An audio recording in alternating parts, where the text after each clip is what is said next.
As the Army prepares for large-scale combat operations in multi-domain environments, the demand for persistent and responsive ISR is clear.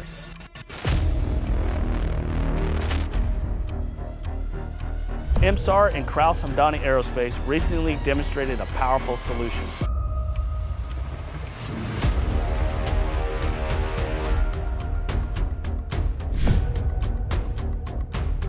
Combining ultra-endurance flight with high-performance radar. Flying the K1000 and the NSP-3 radar, we delivered real-time SAR and MTI data to support targeting and maneuver and situational awareness. This is strategic ISR at the tactical level, directly aligned with large-scale combat operations and multi-domain operation mission sets. Scalable, reliable, and ready now. Visit IMSAR at AUSA this October and see the future of radar on the modern-day battlefield.